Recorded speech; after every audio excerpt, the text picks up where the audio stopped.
Here's an uncomfortable question. Are you the leader your team goes around to get things done? If you're great at relationships but terrible at execution, this brief is for you. 20 minutes, hard truths, actionable insights next. Welcome to Crossroads and Catalyst, the podcast with Shanita B. I am your host. This is where we discuss how a thoughtful, wise, and strategic perspective at a crossroads can be the catalyst for change. Today, we're talking about something I've witnessed too many times: leaders who are physically present but operationally absent, and the corrosive impact on their teams and careers. So here's the crossroads. You're the friendly boss that everyone likes. You chat in the hallways, you even remember the birthdays and send the cards, and you even sign them personally, and you create a positive atmosphere. But when your team brings you problems that need solving, requests that need approving, or decisions that need making, you freeze. You're relationally present but operationally absent. And this is something that definitely hits close to home because I've worked for bosses who are like this. And it is definitely a sad state of affairs because you just almost cringe when you have a problem that you know you need their input or their decision making authority, and you have to present something to them, and they play as if they're going to do something or make a decision, but once you leave their presence, that is the end of it. They won't even mention it again. And so you're still stuck trying to figure out, well, what is the best course of action? And you eventually have to make the decision by yourself. So if this is you, you certainly want to stick around because you do not want to be known as that leader. Okay, because who is this affecting? Leaders who are great at relationship building, but they struggle with execution, with the execution side of leadership. And I'm talking about the decision making, problem solving, and strategic thinking that your teams actually need. So what are the stakes? Okay, well let me break this down for you. Your team likes you. They might actually love you, but they're losing confidence in your ability to lead them professionally.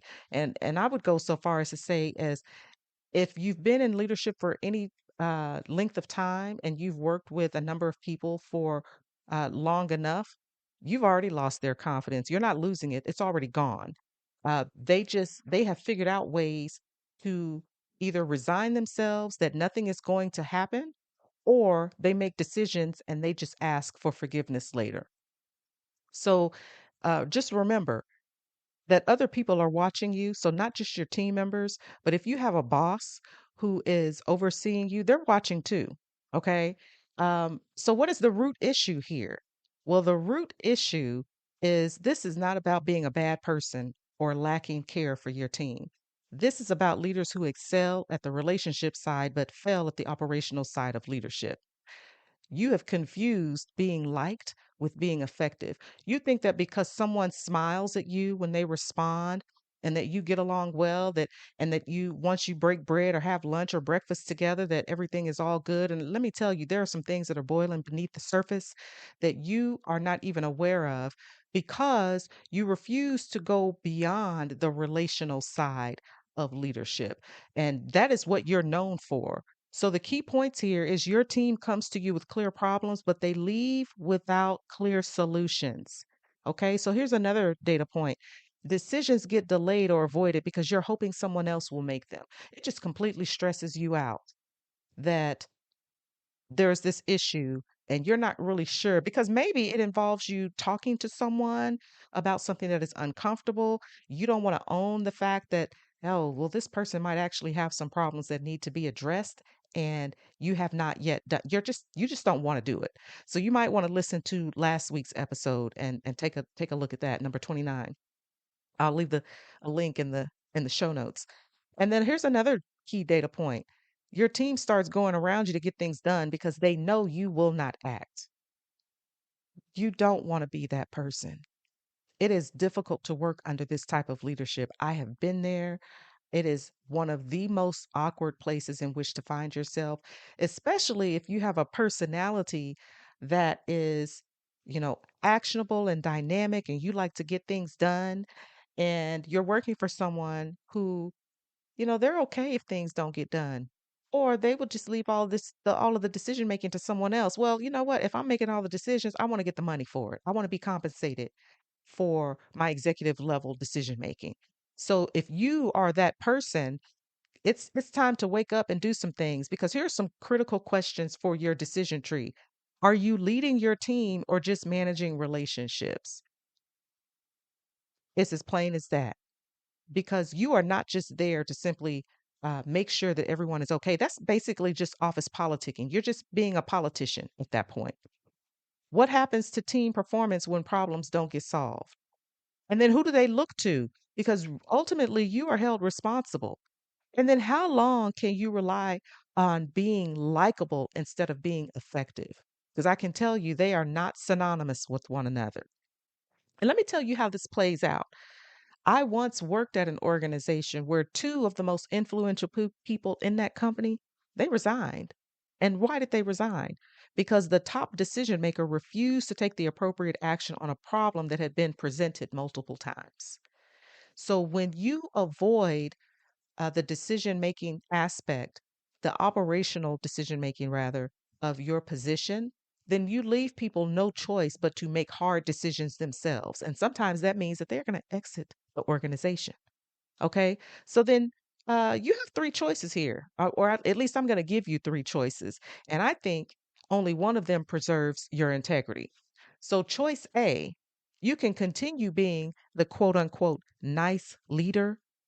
And the pros, the team likes you personally, but they avoid difficult conversations because they know it's not going to go anywhere. It's the road that leads to nowhere. So, what are the cons of choice A? Well, the problems compound, the team performance suffers, and you become a bottleneck. And you know what it feels like to sit in traffic, and when you start to squeeze into those lanes because something up ahead is causing an issue, well, that's you. You're the one who's the issue. You're the one who is stopping the flow of traffic. Things cannot get done. It's not a good place in which to find yourself, by the way. So the reality of this is nice leaders who can't execute don't advance. And even in the small percentage of the time that you do advance, oh, believe me, it's going to catch up with you. So you're either going to have to dig your way out, or you're going to have to blame other people for the decisions that they make for which you should be accountable. And then you'll find yourself dumping on other people. And I know that because you're listening to this podcast, this does not describe you. So now is the time to act. So, choice B, you blame your team for not being clear enough. Basically, you're saying that it's their fault that they're not communicating effectively with you. So, the pros of this, oh, it protects your ego and it shifts responsibility for your indecision. Well, again, this requires you to take a look in the mirror. You have to have some character because, again, being a leader requires that you have character. And people with character do not do this sort of thing. So, what are the cons? It further damages operational credibility because your team loses respect for your judgment. They already recognize that you are not the person, but because you're the leader, they will respect the title. Most people, even if they do not like the operational decision making of the leader, they will at least respect the position because, quite frankly, they need their jobs. And it sometimes this is just how it is. It is what it is. So then what is the reality? Your team is telling you what they need. You're just not hearing it. You choose not to hear it, which is that's a major problem because if they have presented things to you and you have chosen intentionally not to take action or not to provide whatever support or response might be needed or necessary in that particular situation, oh, well, you can forget it because they're no longer interested in what it is that you have to say. You will have to work to redeem yourself. And yes, yes, I said it. You will have to redeem yourself. So, choice C, develop your operational leadership skills. That is an option. So, the pros of this is it combines your relationship strength with execution capability and it builds complete leadership profile. Cons, it requires learning new skills and making decisions you've been avoiding. Okay, so then the reality is this is the only path to sustainable leadership effectiveness. It's very clear that you have to go for option C, which is to develop that operational leadership skills. And so let me give you, I once heard I had a leader basically tell me that they were so busy that they didn't even have time to meet with their team. And they always made the comment when we would talk about things related to the operations of the organization. Now, mind you, I'm a finance person, so I deal with the numbers. I'm looking at ratios and I'm looking for ways to try to enhance the financial performance. But of course, that's impacted by the operational performance. And in conversations with this particular leader proceeds to tell me that they do not have time to meet with their team. But one of the constant phrases that they would utter in conversations was, well, they should be doing this. Well, which begs the question, well, how do you know what they should be doing if you never talk to them? If you never address any of the concerns that they bring to you, how can you say with a straight face what they should be doing when you never check? Or when they bring something to you and they presented a problem and they're saying, well, maybe this is what should be happening, but we can't do it because of A, B, or C. It is your problem at that point, right? So now you have to figure out what are you going to do. So here are some immediate actions that you can take within the next 48 hours. Number one, list the last 5 requests or problems your team brought to you.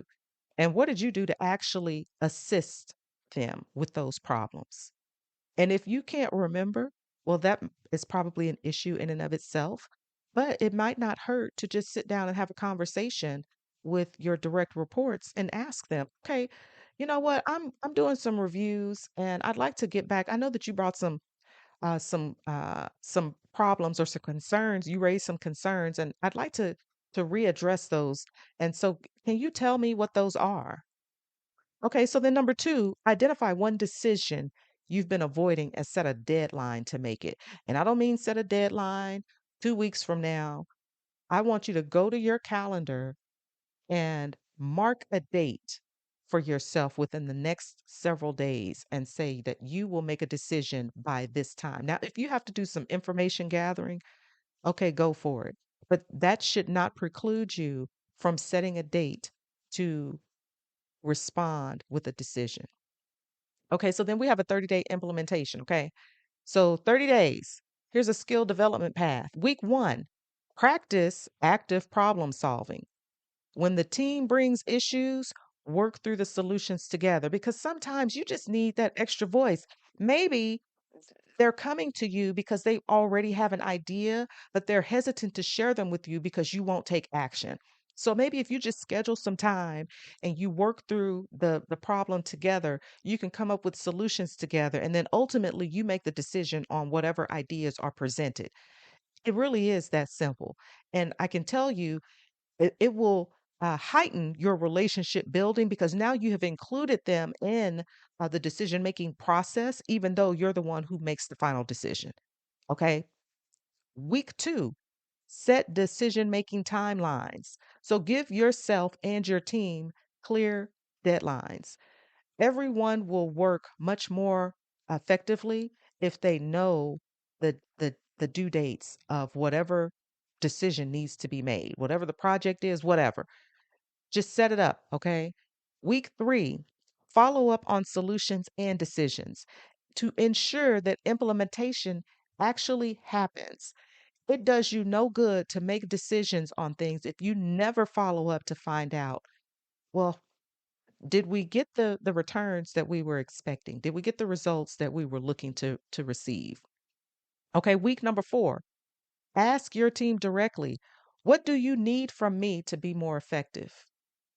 I can tell you anytime that a boss has ever asked me that question, it has always been extremely helpful to me because what it showed me is that they care enough to want my feedback. And then if they were to make adjustments based on my feedback, boy, did I feel empowered. And so that's what you really want to showcase to your team that you actually do care. It goes beyond just, remembering their birthdays and anniversary dates to showing them that they're a valuable contributor to your team and that you want to know what they think and what they have to say and that you listen enough to incorporate some of their feedback into your decision making. Okay? So then here are some ways that you can track some success metrics. Problems get solved faster, decisions get made more consistently. Now only you will be able to measure that, you and your team. And you have to figure out how this fits into your workflow, into your work setting. Here's another one. The team stops working around you and they start working with you.